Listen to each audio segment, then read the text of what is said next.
Assalamualaikum warahmatullahi wabarakatuh. Selamat siang Bapak Kepala Sekolah. Waalaikumsalam warahmatullahi wabarakatuh. Apa kabarnya hari ini Pak? Kabarnya sehat walafiat, tidak ada yang apapun. Kabar ini sehat. Terima kasih Pak atas kelonggaran waktunya hari ini sehingga kita bisa bertemu, dan tentunya saya ingin belajar banyak.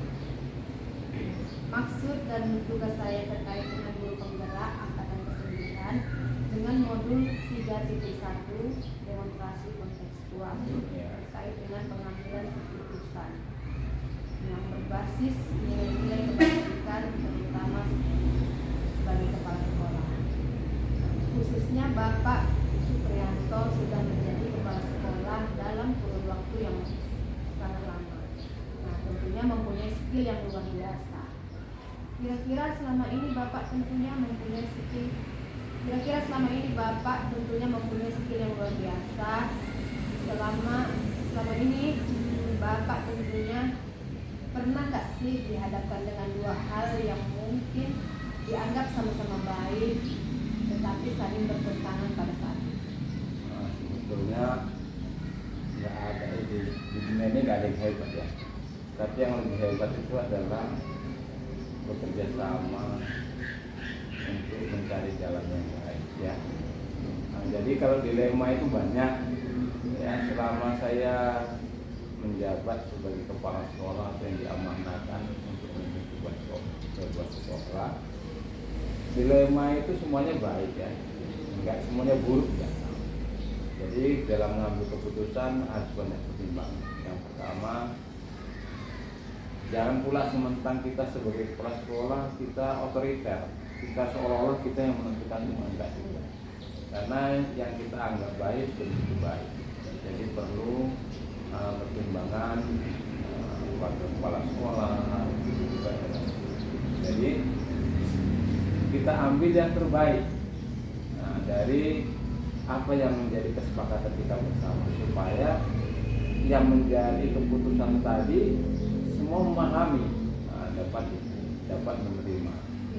Jadi kalau saya ada umpamanya dilema sebuah masalah, ketika saya ambil permasalahan itu saya anggap benar, belum tentu. Jadi pertimbangannya harus mendengarkan kata baik guru, wakil kepala sekolah, dan rekan-rekan sejawat. Tidak boleh itu. Oke, jadi semuanya harus pakai pertimbangan ya. Pertimbangan dari wakil kepala sekolah, guru sekolah itu Pak. Ya. Jadi selama ini bagaimana Bapak mengidentifikasi kasus-kasus yang merupakan dilema etika atau bukan moral? Sebetulnya ini nggak jauh beda ya. Kalau dilema etika yang berkaitan etika tentu nggak jauh beda dengan moral tadi ya. Ini semuanya bertujuan supaya baik ya. Hampir mirip sama. Jadi tujuannya mengambil sebuah keputusan untuk yang terbaik ya, yang terbaik untuk peserta didik kita kedepannya, supaya menguntungkanlah, bisa diterapkan, dijalankan. Apalah sebuah keputusan itu kalau nggak bisa dilaksanakan. Jadi kita mengambil kebijaksanaan itu atau keputusan itu dapat dipahami, dapat dimengerti oleh semua pihak, dan dapat dilaksanakan. Itu yang paling utama. Jadi kalau umpamanya saya mengambil sebuah keputusan tapi tidak dilaksanakan, untuk apa? Jadi tujuannya ini yang dari etika, moral, dan sebagainya itu hampir mirip. Maka perlu pertimbangan tadi juga, harus ditanya dulu rekan-rekan guru, mau atau kepala sekolah, supaya dalam mengambil keputusan itu diterima semua pihak. Ini yang mengidentifikasi ya Pak ya, antara dilema etika dan hampir mirip itu. Dilema etika ketika orang sebuah kasus bekerja moral ini berkaitan dengan tingkah laku, karena ini sama sosial ama satu lagi tadi apa? Bukan moral. Nah, etika moral ini udah saling terkait, beda-beda tipis saja. Jadi Makanya ketika ada masalah etika dengan moral ini saling terkait, jadi nggak bisa terpisahkan. Makanya mengambil keputusannya juga harus hati-hati. Nah, jadi yang jelas mengambil sebuah keputusan harus dapat diterima dan dapat diterima oleh semua katakanlah semua murid, semua guru, dan dapat dilaksanakan. Kemudian Pak, selama ini bagaimana Bapak menjalankan pengambilan keputusan di sekolah, terutama untuk kasus-kasus di mana ada dua kepentingan yang sama benar atau sama-sama mengambil nilai kebaikan? Yang pertama yang kita lihat, kita kan namanya kita pimpinan ya, pimpinan itu harus melihatnya atau katakanlah mengambil sebuah keputusan itu harus di tengah-tengah, harusnya atau tidak memihak kemana-mana ya. Nah, jadi kita mengambil keputusan itu yang dapat memang harus sesuai, tidak kalau ini nanti memihak kemari, yang ini memihak tidak, nggak ada istilah sebelah nggak ada. Jadi kita ambil jalan keluarnya yang tengah-tengah dan tidak istilahnya katakanlah merugikan yang sebelah. Jadi semua harus sama-sama paham bahwasanya kalaupun yang namanya ada sebuah pendapat, yang satu pendapatnya semacam ini, yang satu pendapat semacam ini, sebetulnya sama-sama benar. Cuma ketika nanti diambil salah satu, nanti yang satu keberatan, maka kita ambil jalan tengah supaya tidak ada saling keberpihakan. Ya, ini hati-hati. Jadi kadang-kadang kita nanti ini bagi guru juga ini bakal jadi pemimpin ke depan untuk mengambil sebuah keputusan, hati-hati. Kenapa? Kadang-kadang di sekolah kita itu ada dua guru umpamanya kan, guru senior dan guru yang katakanlah masih junior, dan mereka sama-sama benar. Nah, nanti kalau kita ambil yang kemari, nanti yang sini apalagi ini ada nanti dianggap keberpihakan, maka hati-hati. Maka kita ambil jalan tengah di keluar yang bisa diterima kedua belah pihak.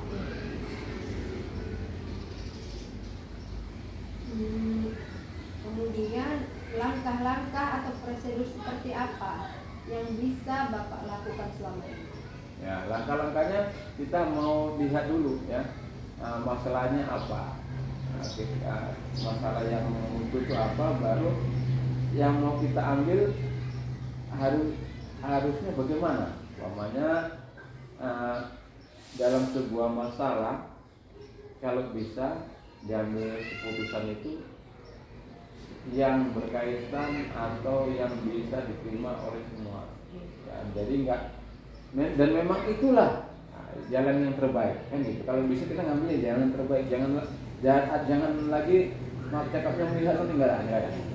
Jadi inilah yang terbaik dan diterima oleh semua katakanlah semua guru, semua keluarga besar sekolah kita ini. Intinya harus bisa diterima oleh semua keluarga besar di sekolah. Dan dijalankan. Tidak ada istilah kalau sudah keputusan dan harus dilaksanakan. Karena udah masa musyawarah sudah selesai. Pada saat kita mengambil keputusan, kita kan musyawarah tadi ini sama guru, sama dewan guru, sama wakil kepala sekolah. Ketika sudah diambil keputusan, maka harus diterima oleh semuanya, tidak tanpa kecuali. Itu yang selama ini kita laksanakan.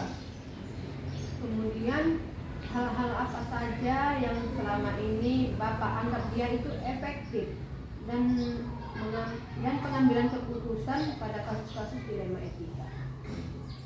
Yang pertama, ini hal yang dianggap efektif. Yang dianggap efektif itu yang pertama segera mungkin dan dapat dilaksanakan. Jangan nanti mau kita ambil keputusan terlalu dilemit sehingga susah dilaksanakan. Jadi, kita laksanakan, kita ngambil keputusannya semacam ini, yang istilahnya yang bisa dilaksanakan dan mudah. Gak usah pala dilemit kali, gak usah pala rumit kali, gak usah pala. Jadi yang kita ambil ini ada pertanyaan, kalau nggak ada pertanyaan laksanakan, itu aja. Kemudian Pak, hal-hal apa saja yang selama ini merupakan tantangan dalam pengambilan keputusan pada kasus dilema etika ini? Tantangannya yang pertama, ketiga tidak bisa memuaskan semua pihak ya. Nah ini tantangannya. Kadang-kadang keputusan yang kita ambil ini ada yang tidak senang, ada yang senang kan gitu. Nah, ini juga resiko. Namanya sebuah keputusan tidak mungkin menyenangkan semua pihak ya. Itu wajar ya.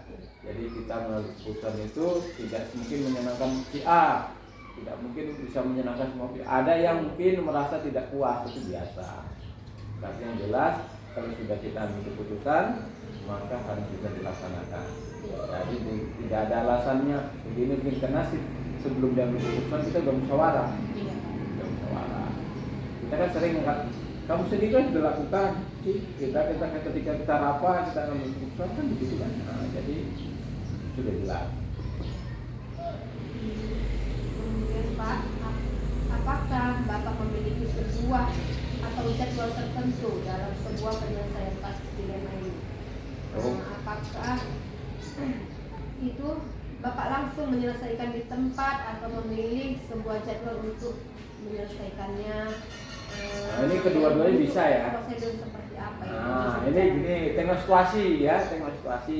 Ada kadang-kadang waktunya umpamanya ada ketika kita menghadapi sebuah masalah, mungkin pada saat itu kita lagi sibuk, maka kita bisa juga menggunakan jadwal. Ada ketika ada masalah, kebetulan kita nggak ada waktu luang kita ada. Ya di situ kita ambil keputusan, kita bisa kita panggil seluruh guru, kita mengadakan musyawarah, rapat dan sebagainya. Jadi ketika tengok situasi ya, yang jelas tengok situasi. Kalau pada situasi katakanlah nggak sibuk atau suasananya lagi santai, maka bisa di situ kita laksanakan musyawarah untuk menentukan sebuah keputusan. Tapi kalau pada saat itu kita sedang sibuk, bisa saja dijadwal umpamanya entah 2 hari lagi atau 3 hari lagi atau lusa, ditentukan bisa. Tengok situasi. Intinya lihat keadaan dulu ya Pak ya, atau situasi. Baru bisa kita selesaikan ya Pak ya. Nah, kemudian Pak, adakah seseorang atau faktor-faktor apa yang selama ini mempermudah atau membantu Bapak dalam pengambilan keputusan dalam kasus ini? Yang pertama itu ya guru ya, guru, tanggapan guru, kepala sekolah. Kenapa? Yang mereka yang terjun di lapangan paham betul. Jadi kita mengambil informasi dari mereka, dari kepala sekolah dan semua pihak lah ya. Dari guru kita ambil, lalu kita dengarkan, lalu kita bisa simpulkan bahwa harus kita ambil sebuah keputusan yang bisa diterima semua pihak. Jadi dalam mengambil keputusan itu kita harus dengarkan dulu ya, dengarkan dari pihak ini, dari yang sini harus kita dengarkan. Ini dari apa dulu ya Pak ya, dari kepala sekolah dan disaudarakan ya. Dan jadi setelah kita rangkum ini semua, lalu kita sampaikan dari hasil pengumpulan data dan informasi yang saya terima, maka dapat saya simpulkan saya ambil keputusan semacam ini. Nah, jadi kita kumpulkan dulu fakta atau data yang di lapangan. Jadi tadi, baik dengan guru, baik dengan wakil kepala sekolah, baik dengan siswa, kita kumpulkan data ini. Nah, baru kita godok, baru kita keluarkan satu kesepakatan.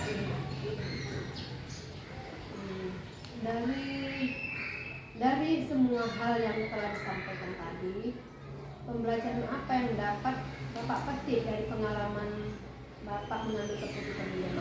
Yang pertama, pengalaman yang paling mudah itu kita jangan egois. Kenapa?